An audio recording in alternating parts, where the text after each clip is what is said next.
This is Chattanooga Civics. I'm Nathan Bird. Public works is, in many ways, the cornerstone of city government. Infrastructure and sanitation are among the core services that define a city. In this episode, I spoke with Chattanooga's new Director of Public Works, Tom Hutka. We talk trash, sewage, and of course, potholes. This episode of Chattanooga Civics is sponsored by Juicy Rhino, a podcast documenting the strange but true story behind all those spam job ads for shady marketing companies that regularly pop up around Chattanooga and across the country. Juicy Rhino unravels the world of multi-level marketing, investigating the cult-like strategies used to recruit and retain new hires, and exploring how the same company sheds its bad reputation and recycles itself over and over and over. Juicy Rhino is a serious investigation, but it plays like a dark comedy, and it's a blast to listen to. You can find it on all major podcast platforms. I'd also like to thank my Patreon sponsors, especially the Marks family and Stephen Culp.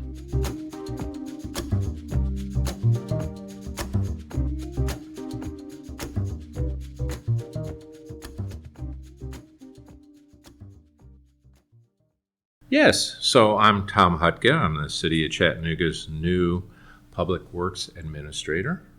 My background, basically, I go all the way back to high school and came from a blue-collar family where cousins, brother, sister, I were the first generation that had an opportunity to go to college and had time in high school to see that coming and say, what do I want to be? What shall I do with that great opportunity? And it's going to sound corny, and I'll apologize in advance, but then and now and all the years in between, it's been, for me, helping people and protecting the environment. But back in those early years, I said, so what do I study and what profession do I take on? And I realized even then that local government is really where things get done. Mm-hmm. And over the years, I've had opportunity to work for the federal government. Even at one point, the TVA and I were interviewing. And I just never, it wasn't the right fit for me.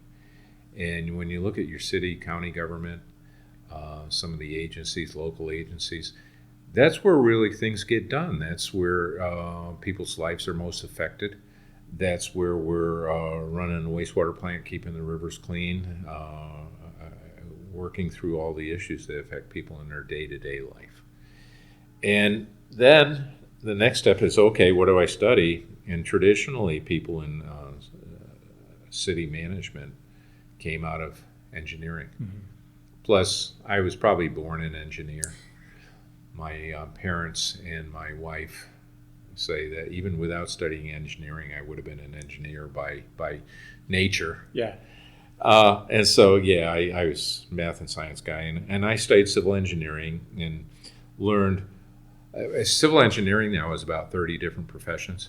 Mm-hmm. And as an engineer, Nathan, you know that. Yes. And in my career, I've watched people who specialized in water and wastewater become only water or wastewater, and only treatment or only the collection or distribution system. And it's all become very specialized. And I worked really hard to learn lots of different sides of civil engineering, a lot of technical experience. And then I went to graduate school to study everything that did not look like engineering. Because I was slotted, and also I wanted to work at bigger issues. And so I studied finance, and I studied public administration, of course, and I studied land planning. And then I went straight to work on Wall Street. Not too far afield, because I worked for Standard & Poor's rating municipal bonds, and particularly I was in their utility section, rating revenue bonds for water, wastewater, solid waste, and electrical. And then took the big plunge. The final goal, I had a wild idea of not working in government until I had a lot of technical expertise to bring to the table. So then I worked, and along the way I've worked for a wide range of local governments. worked for the city of Cleveland, Ohio, the other Cleveland, and was part of the team that sparked their miracle renaissance. In Cleveland has been bringing in tourists, bringing in headquarters for multinational businesses, opening up all kinds of entertainment venues downtown. It's fantastic. And then at the other end of the scale, I've worked for extremely high growth areas, including Florida, some of the highest growth areas in the country. One of them was Osceola County, south of Orlando. It's Kissimmee. It includes half of Disney World. And it includes the City of Celebration, which I worked closely with them to help develop the City of Celebration, overseeing planning and zoning and engineering and public works, of course. So a wide range of cities, and really a diverse background. In City Hall, I've worked up to and including city manager position. I've worked for consulting firms over time, so I understand how the contracts work and how best we can use private companies in helping us get our mission done. But by design, worked in lots of different areas with the intent of bringing all that different experience back to City Hall and help the community in a better way. Great. So you've got a very wide range of experience, a lot of different markets that you've been in, public and private. So what interested you in this particular role here in Chattanooga? Yeah, well, it's funny. So I got married a little late in life, and it was 31. No, I wasn't. I was 33. But I told my wife-to-be, I said, I think we can scrape together money to go and honeymoon anywhere you want, your choice. I had traveled more than she had. And I said, even if we don't get too expensive, maybe backpack or something, maybe we even go to Europe. And my wife picked this area from Florida. She and my stepdaughter are Florida natives, many generations, some of the first European stock settling in Florida. And she wanted to go to the southern Appalachian Mountains. And since then, whether we were living north of here or living south of here, we vacationed here a lot. And sooner or later, I always saw it coming. My wife would tug on my sleeve and say, why don't we just get jobs here?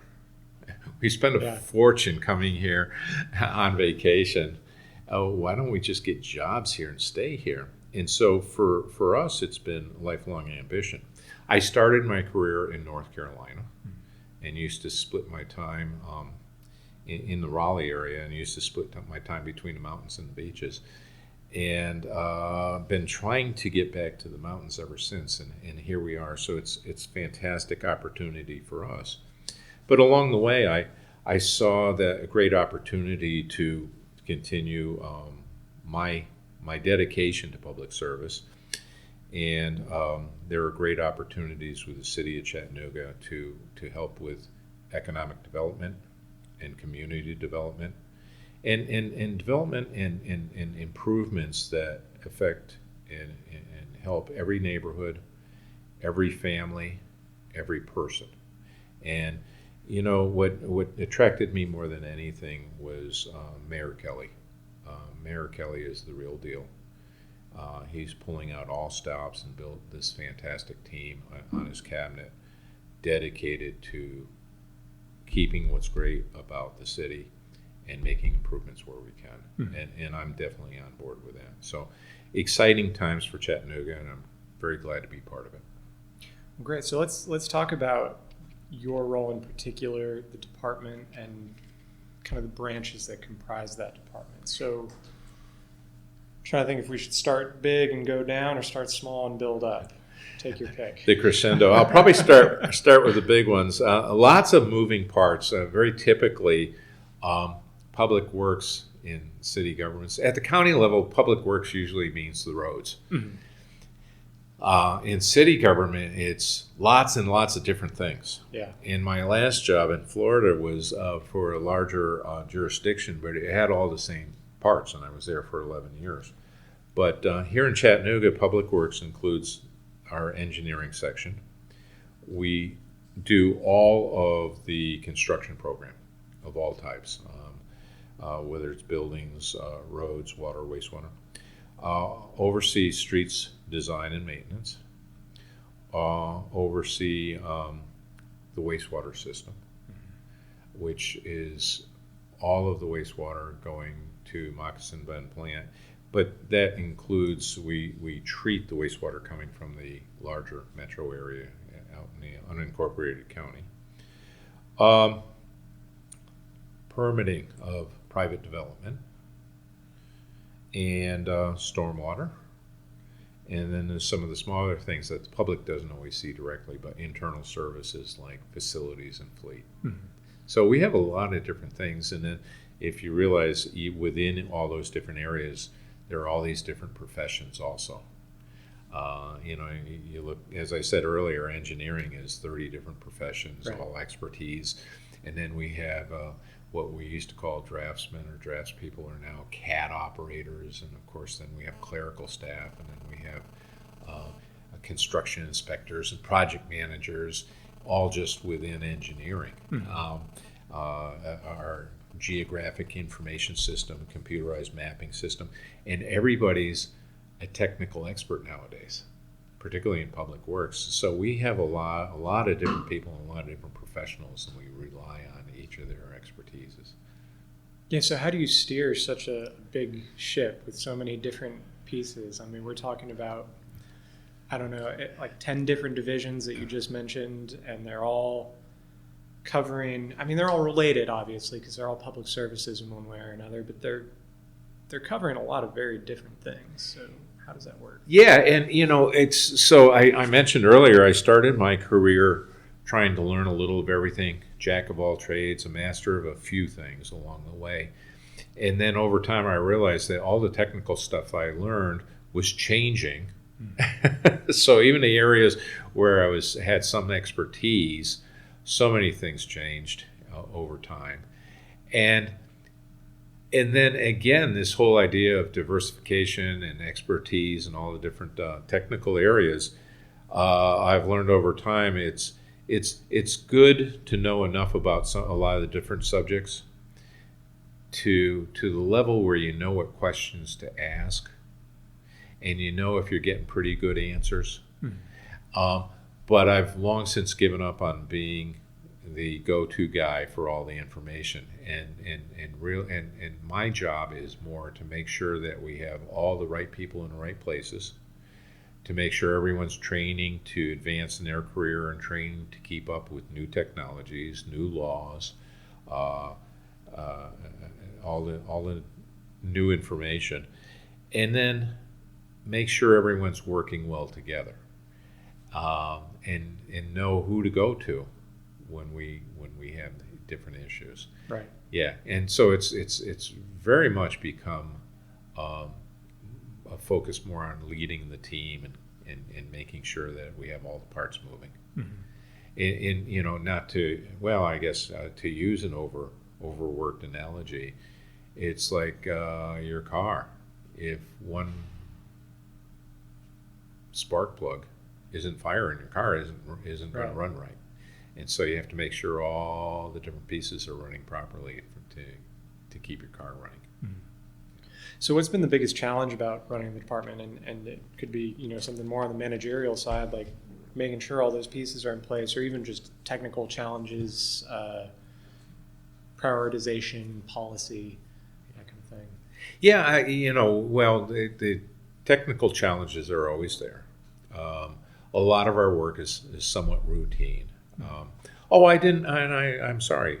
That's terrible. I didn't mention we also oversee solid waste and recycling. Mm-hmm.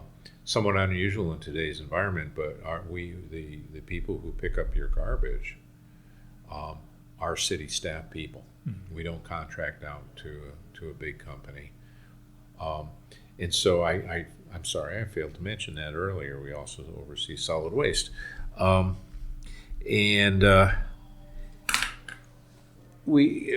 so some of our work is routine, but a lot of our work is something new every day. All kinds of technical challenges. People come in with concerns, things we don't know about. We have erosion in a new area. We just find out. We have to run out there, and then a lot of people come in with different suggestions and different questions. So there's a lot of our work is continuously changing. But the one biggest problem, and so making sure we're technically staffed and everything is in the right place, is always a challenge. Will always be a challenge, and we rise to meet it. Right here, right now, in the city of Chattanooga's Public Works Department, our major issue is the number of vacancies we have, largely because of the pandemic.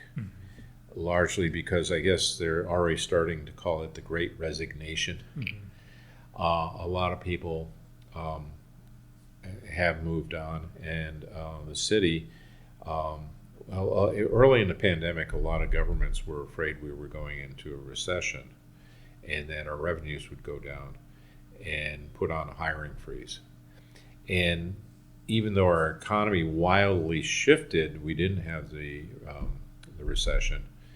And the revenues coming into local government stayed pretty stable, but we had the hiring freeze, and had to recover from that. And with change in administration, with new cabinet officers, we have a lot of vacancies to fill. And I'd like to take the opportunity to put out a call. Just here in Public Works, we have pretty much every job description that people can imagine. If you're a young person and you don't have the resources to go to college, we have opportunities where you can start a career that will last the rest of your life. And then along the way, help you get through college with tuition reimbursement and time as necessary. We have a lot of in-house training. A lot of opportunities, and then of course we have the technical positions, but we have all types of clerical positions, from people working counters to secretarial work. We have chemists, we have truck drivers, we have everything you can imagine. So pretty much, without hesitation, I'd say if you have any technical experience, any professional experience, or would like to start a career and build, come see us in Public Works. We have a job for you. Awesome. Yeah, I'll get the link from you after this interview, and I'll put it in the show notes, and anybody listening can go just click that and kind of browse those jobs. Absolutely. And I should add too, is the city is a great place. Government's always been good, great benefits, great stability. Just recently, Mayor Kelly led the effort to adjust salaries, so that the city had fallen behind in making sure that we were hitting market with the right salaries, and Mayor Kelly led the effort to correct that. So it's a great place to work. Yeah, I know that was a big effort. I guess last year's budget, I know sanitation, solid waste, I guess it's called here in Chattanooga specifically, but they had to put recycling on a freeze, and it was because we didn't have enough drivers, and that was a big push from the administration to get all those salaries up to par. So it's definitely. I heard that, and that's even though we're still looking for good drivers with CDL licenses. Our staff our managers took that opportunity, and we've hired a lot of drivers in the last few months because of that. Right. Yeah. Good. So where do you see the most room for improvement in the way that Chattanooga manages all of these different resources? Yeah, there's one area, and I think a lot of people in the community don't see it, but we talked about the great growth in the area, and we expect to see a lot more economic development and community development. Well, unfortunately, right now as we speak, our development review and permitting office is behind schedule, and it's taking longer than we're happy about. And believe me, I'm not finding fault with them, and I'm not complaining about them. We have really good people working hard to make sure that we get our permits properly reviewed, that we protect health and safety and the public interest by making sure everyone's building stuff that is safe and healthy and proper. But it's just taking longer than it should. And part of the reason is because of the vacancies I mentioned. Part of the reason is because of the growth. We're getting record numbers of permits in the door. So we're working through that. We will catch up within short time, within a handful of weeks. And that'll give us more breathing room, and then we can make institutional and process changes. We can implement a better tracking system, make sure that we have redundancy so that there are no bottlenecks. So that, if George calls in sick, we don't have a bunch of plans waiting for George's review sitting on George's desk. Right. That we have backups, and George is not a bottleneck. And I don't think we have a George down there, and I hope we don't. I'll apologize to George if I picked out a name at random and George in permitting and saying, why is he picking on me? But I tend to do that. George is a fictional character who called in sick. But we're making corrections as we're getting help. We're going to the consulting community to help us get through the backlog, so we can move forward and never have that issue again. But that's a major problem. That's where everything kind of came to a head. Yeah. So one of the things that the Kelly administration's really been focusing on, and it started with an ad that I don't think they expected to be as impactful as it was, but Mayor Kelly, when he was still running, ran an ad of himself filling in a pothole. And this became just like a meme, essentially. And you see comments on newspaper articles online of, when are we going to fill in the potholes? He promised he'd fill in the potholes. And I did an episode a while back about the budget, and I've been kind of tracking this, and there is movement happening. There's a record amount of money being set aside for street maintenance. Right. And when it gets to you in this department, how is that maintenance prioritized? There are a lot of streets in Chattanooga. Everybody seems to think that their street is the worst in Chattanooga and the most in need of repair. So how does the Public Works Department decide what order these things get fixed in? And is there any system in place for citizens to kind of track that and say, hey, I've been complaining about this street for years, and now it's scheduled to be repaved 6 months from now? Right, whatever absolutely. Yeah, I think it was the second time I met Mayor Kelly in person, and I said, I kind of have to know, did you have any other television advertisements for your campaign? And he very quickly answered, nope, that was it, and just the one.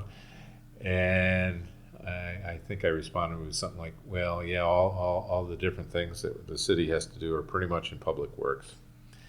And I kind of start there is, generically we talk about potholes, but again, as an engineer, you know that there are a lot of other bumps in the street. Mm-hmm. And I'll go through all those, but they're all the solutions. Well, we're not out there alone. A lot of the solutions start in public works, and I'll go through this as we go along. Specifically about potholes, we are in the budget that the city council just approved yesterday. We're hiring a third pothole crew that will start in the budget that starts as soon as we get the opportunity after July 1st when the new budget year starts. We're also, under the same budget, hiring 2 additional inspectors. We're paving $10 million a year just with local funding. We're starting a program of applying Rejuvenator to 3- and 4-year-old paving projects. That's something new. If you've ever noticed, for the non-engineers out there, if you've ever noticed, new asphalt goes down and it's black. And they used to call it blacktop. And then some of the older streets are gray. And then even some of the older ones, they almost look like a whitish gray, very light gray. Well, what's happening, it's all the same asphalt. It's all the same mix, but over time, things evaporate off. And it's almost like a bar of soap. You take out the bar of soap and use it, and while it's wet, it's fine. And then if you let it dry out, it starts cracking.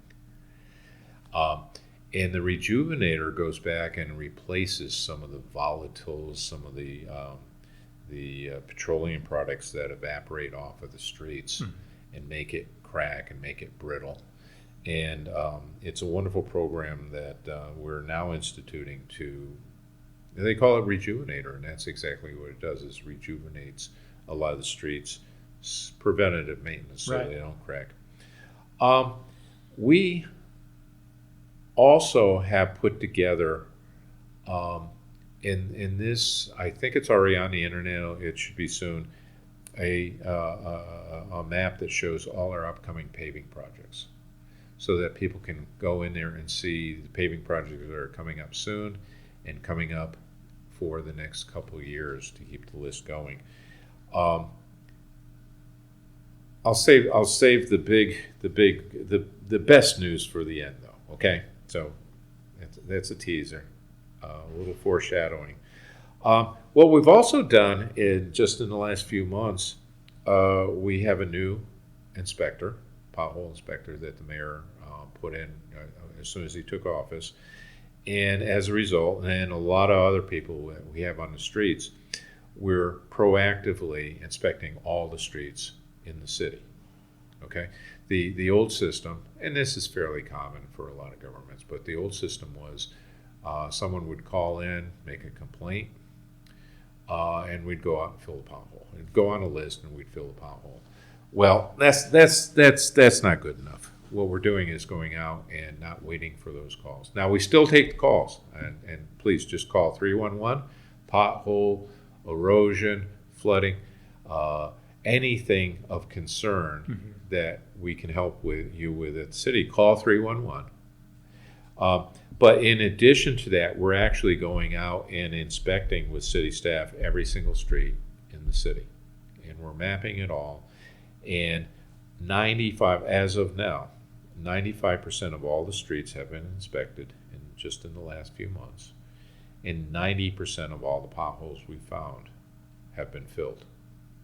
And some of these are old because no one complained about them, so the city never patched them. But we're going out proactively, searching for the potholes and filling them and not waiting for complaints. There's a lot more activity in this time of year.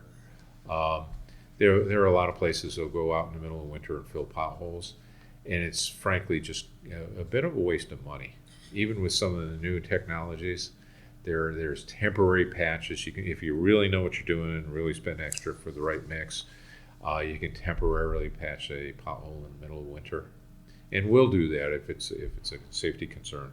But most of the activity is in the warmer weather, and so you'll see more activity in the 9 months, spring, summer, and fall.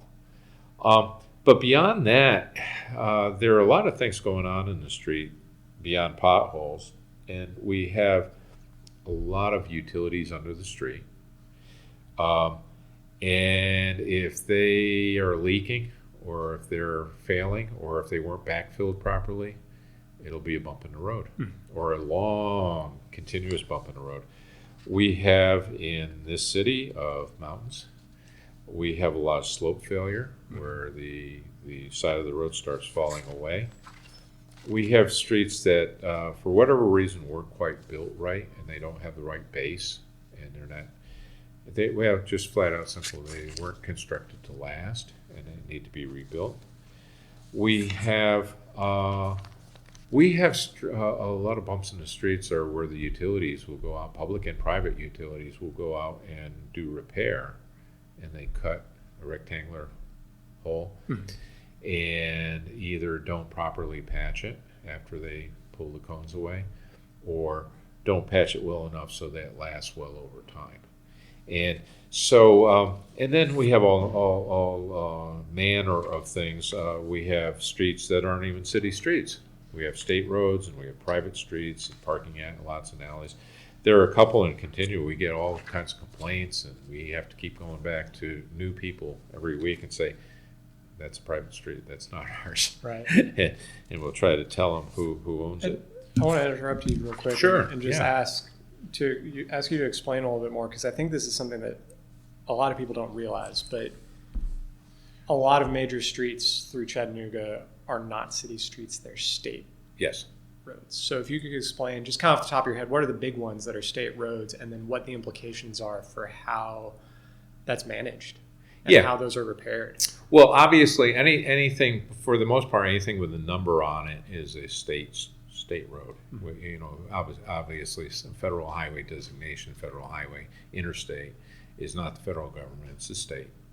And then anything with a number is state road, this or that. So some of the bigger things in the elevated, obviously, to a lot of people, it's obvious. Those are state roads. Mm-hmm. But then even like in downtown Market Street mm-hmm. is a state road. And the good news there is we're working closely with the state. And I understand it's on their paving list, and they're working through the plans to go out and pave it. But we're at the city, we're working very closely with our associates at Tennessee DOT, the state agency, to make sure everyone's concerns are heard, and that we partner with them and work together on the state roads as well. As far as the utilities under the street and failures or attempts to fix or patches that don't hold, we're being very aggressive and we're just getting started, but we're going to institute a program to make sure that we actually get permits for all of those cuts. We go out there and tell the utility companies or agencies, public agencies, including stormwater and wastewater, which are in public works at the city, but to make sure they're aware of anything that needs repairs, make sure that all the repairs are properly permitted, make sure that the cut is properly patched, and then for the first time ever is to get very serious about the warranty period that we have as part of the permit, so that we go out towards the end of the warranty period with a city inspector, and if the patch isn't properly holding, we can then go to whoever pulled the permit. And I shouldn't say I'm saying utilities, but also contractors. Somebody builds a house, they cut into the street to connect. Typically, they'll cut into the street to connect water and wastewater, right, and electrical. So we're working with contractors and utilities and developers very closely to make sure that we don't end up with a unnecessary bump in the street. The one thing that's changed, and this goes back a couple of years, is driven by folks in public works. We put into city law the requirement that anybody making a cut in the street, public, private, utility, home builder, whoever, anybody making a cut in the street has to repair the entire width of the lane. And if you walk around, take a notice. My wife always picks on me when we walk wherever, hometown or on vacation. I'll see stuff in the streets.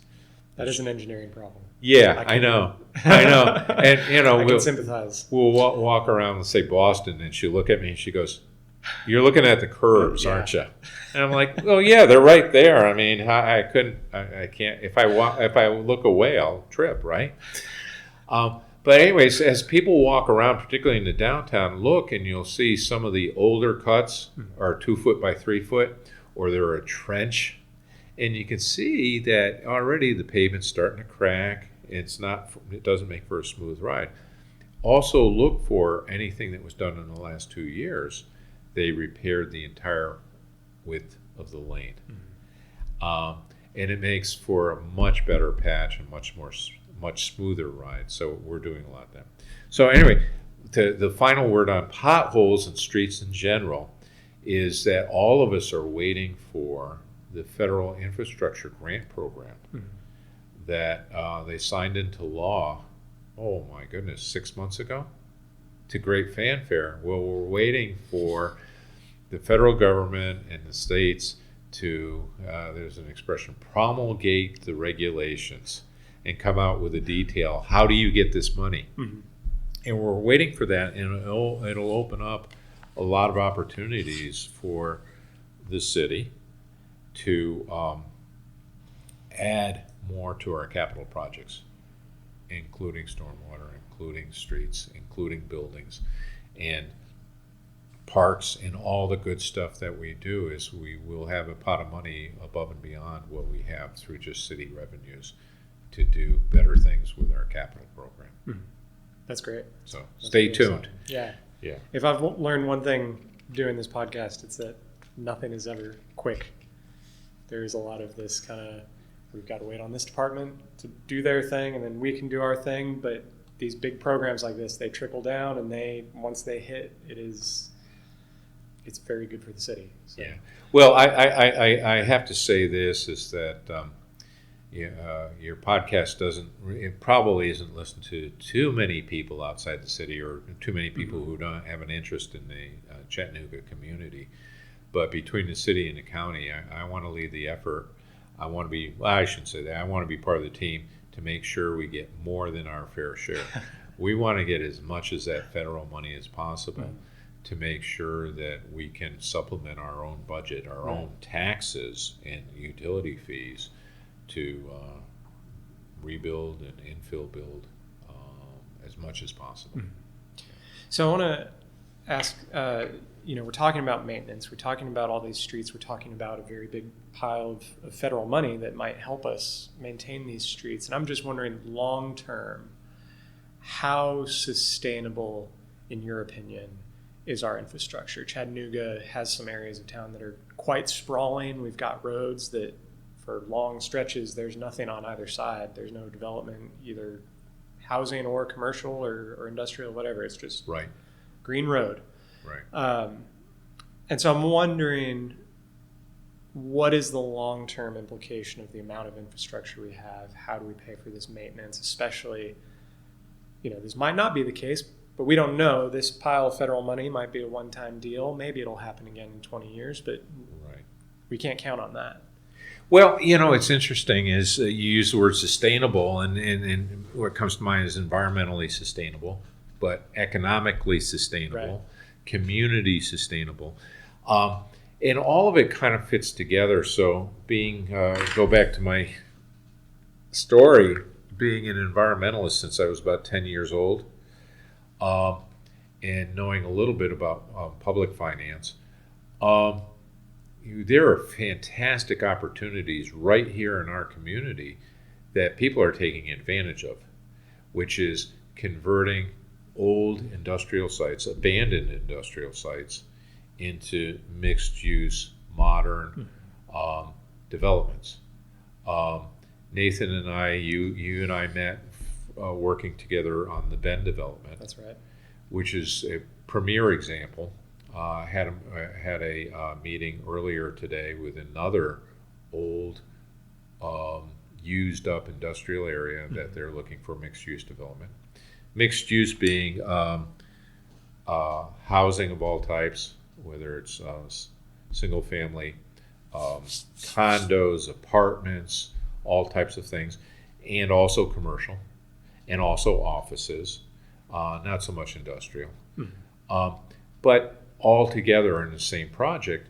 And it's a great opportunity to reduce sprawl. It's a great opportunity to clean up some of the brownfields there. And it's a great opportunity to make the best use of infrastructure we already have. Right.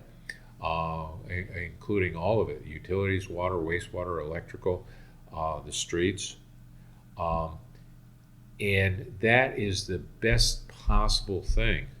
And that's why you asked what attracted me to this area. This is a series of fantastic opportunities to do the right thing and make for more of a concentration of all the good stuff neighborhoods, entertainment, schools, sense of community, um, and convert unused, somewhat polluted land to better use, and do it in the most efficient and economical and environmentally friendly way using existing infrastructure. Yeah, I'm glad you started by making that connection between the environmental sustainability and the economic sustainability. I was actually thinking, I realize now asking the question that sustainability does have this very kind of environmental bent to it these days. It's picked up that meaning in particular. Yeah. But I was actually asking the question in terms of economic sustainability, and so you've addressed pretty well how both those things go together, and it's the same problem in a lot of cases. Absolutely. If in general, if we can save money, you're typically looking at ways that you're also saving resources, Right. and you're also looking at ways where you're also relying on existing facilities. And that's true in almost everything, whether you're doing space planning in an office building or driving a truck route. Right. If you run a trucking company, you reduce miles the best you can, you reduce your use of gasoline, you reduce the cost, and you reduce the impact on the environment, all in one fell swoop just by picking better routes. And that's the type of thing in the redevelopment of the city of Chattanooga. We can do so many win-win scenarios, and it's fantastic. And starting as I mentioned, Nathan and you and I met working on the Bend. That's a fantastic opportunity to use neglected land that once served a fantastic purpose during a more industrial period of the city, and now create a showcase that not only will be a great home for businesses and residents, but also be an attraction for the rest of the world to bring in more economic development. Yeah, it's been a really interesting process to see it come together. So we've been talking a lot about roads. Seems to be kind of a very core component of the Public Works Department. And so I want to ask about the transportation now division that used to be under the Burke administration. The Chattanooga Department of Transportation was pulled out into its own department, operated somewhat independently, and now it has been pulled back under the umbrella of Public Works where it was 10 years ago. And I'm just curious, first of all, if you could give kind of a broad overview of how CDOT fits into this big picture. And then also just kind of get into how that reintegration process, how is that going? Yeah, in general, very well. It's kind of funny because I think I mentioned earlier, you go to particularly county governments around the country, and the Public Works Department is roads and nothing but roads. Right. And so here it was everything but roads. But I think that the team has integrated so well that when I started about 4 months ago, I didn't even know that history. Oh, wow. It was one of those things that, my mind doesn't have time for that, so people reminded me. And then it didn't make a whole lot of sense, and so people reminded me, and then I finally said, "Oh, really? How long ago? Oh, just a couple months before you started. It was separate."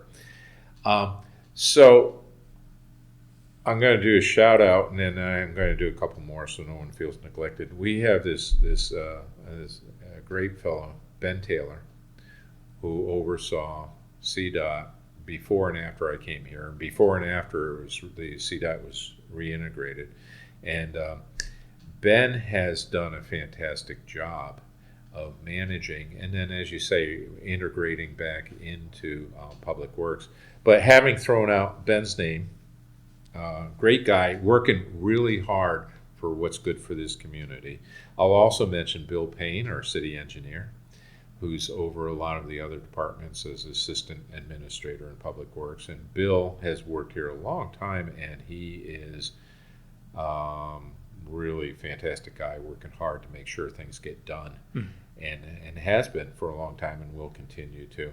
And then Mark Heinzer, who is our wastewater director and taking care of business in wastewater and steering. Bill and Mark are both working together to steer us all through the consent decree program to make sure our wastewater system is properly rebuilt, to make sure that we reduce the amount of untreated sewage entering the waterways.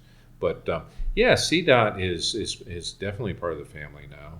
I'm probably, me working here is the latest change.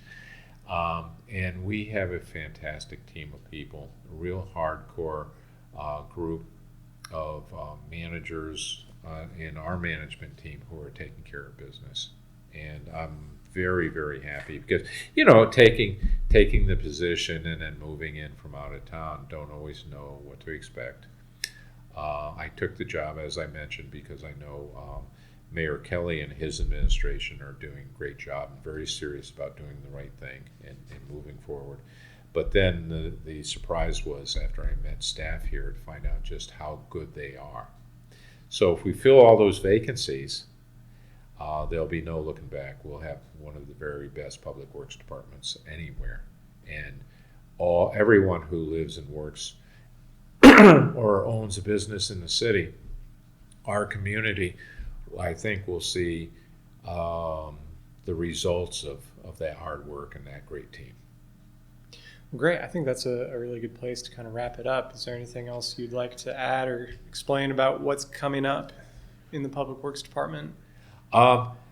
Those are the big ones. You asked the key questions as to what we're doing and where the major issues are. We're going to get better and better and stronger. And Public Works is a lot of times the unsung hero.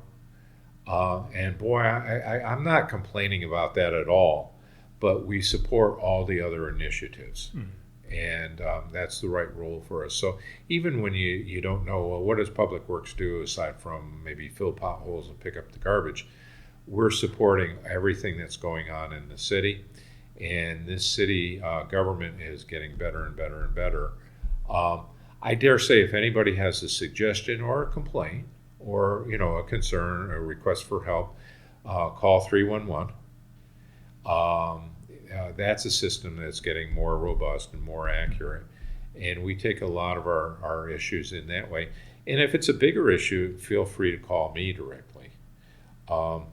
And I'm easy to find. Just call the Public Works Administration office, and I'll talk to everybody and anybody who has a concern or has a suggestion, and I will enjoy it. Great. Well, thank you for your time. Thank you, Nathan. I appreciate it.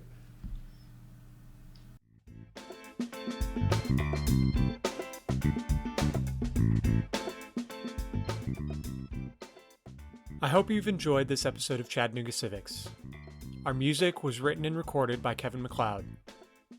If you have any questions or feedback, please send me an email at chattanoogacivics@gmail.com. You can follow me on Facebook, Twitter, and Instagram @chatcivics, or visit the website chattanoogacivics.com. Thanks for listening.